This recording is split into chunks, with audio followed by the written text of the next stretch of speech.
इकराम, ये जो वीडियो आप देख रहे हैं, ये वीडियो, इस वीडियो में केपीके के वज़ीर आला सुहेल अफरीदी साहिब मौजूद हैं और इनके इर्द गिर्द इनके पीटीआई के कारकुनान मौजूद हैं जो नारे लगा रहे हैं।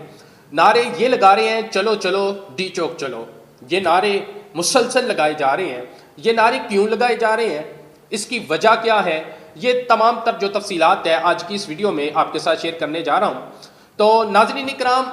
सुहेल अफरीदी जो पाकिस्तान तहरीक इंसाफ के नए वज़ीर आला केपीके हैं, इमरान खान की हदायत पर इन्हें वज़ीर आला मुंतखब किया गया है और ये कारकुनान से, जब से ये वज़ीर आला मुंतखब हुए हैं, कारकुनान से मीटिंग भी कर रहे हैं, उनके साथ मिल भी रहे हैं। अब ये कारकुनान के हजूम में जो नारे खुद भी लगा रहे हैं और कारकुनान भी लगा रहे हैं, इसकी वजह यह है कि 27 सितंबर 2025 को जिस वक्त पाकिस्तान तहरीक इंसाफ के चेयरमैन इमरान खान के कहने पर केपीके में एक जलसा किया गया, उस जलसे में जिस वक्त सुहेल अफरीदी तकरीर करने के लिए स्टेज पर आए और वहाँ तकरीर करते हुए सुहेल अफरीदी ने यह कहा कि हमें एक मिनिस्टर ने यह कहा था 26 नवंबर वाले दिन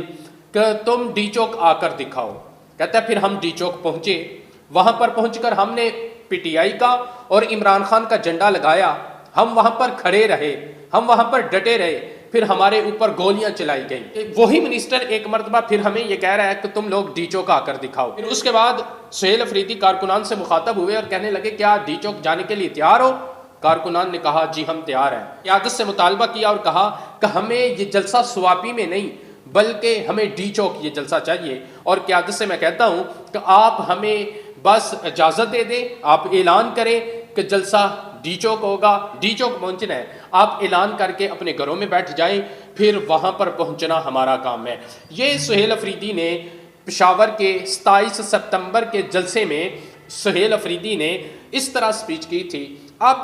क्योंकि इमरान खान की हदायत पर सुहेल अफरीदी को नया वज़ीर आला केपीके लगा दिया गया है और वही कारकुनान अब सुहेल अफरीदी के साथ मिलने के लिए आए थे और वहां खड़े होकर वो ये नारे लगा रहे हैं कि सुहेल अफरीदी को से मुतालबा भी कर रहे हैं क्योंकि अब आप वज़ीर आला हैं। 26 नवंबर को हम पहले गए डी चौक और वहाँ हमारे ऊपर गोलियां चली, अब आप दोबारा से ऐलान करें हम डी चौक जाएंगे और हम डी चौक जाएंगे और वहाँ जाकर जलसा करेंगे और जलसा करने के बाद हम इमरान खान को रिहा करके भी लेके आएंगे। तो नाज़रीन कराम, सुहेल अफरीदी की वो जो लच्छेदार तकरीर थी और जो पेशावर के जलसे में उन्होंने की थी, अब उसी चीज़ को लेके आगे पाकिस्तान तहरीक इंसाफ के जो कारकुनान हैं वो ये चाह रहे हैं कि दोबारा हम इस्लामाबाद की तरफ रुख करें, वहाँ डी चौक पहुँचे, हम एहतजाज करें। और वैसे भी जो माहिरीन हैं वो भी यही कह रहे हैं कि सुहेल अफरीदी को लेके आने की वजह ही इमरान खान की ये थी कि एक मरतबा फिर जो जलसे जुलूस और अग्रेसिव किस्म की जो सियासत है वो दोबारा से शुरू हो, एक्टिव हो और मुल्क के अंदर एक सियासी माहौल एक मरतबा और फिर गर्म हो, सियासी पाराहाई हो। अब आने वाले दिनों में देखते हैं कि क्या होता है, क्या सुहेल अफरीदी एक मरतबा फिर डी चौक की तरफ आएंगे, इमरान खान की रिहाई कब तक मुतवक्के है, यह आने वाले दिनों में पता चलेगा।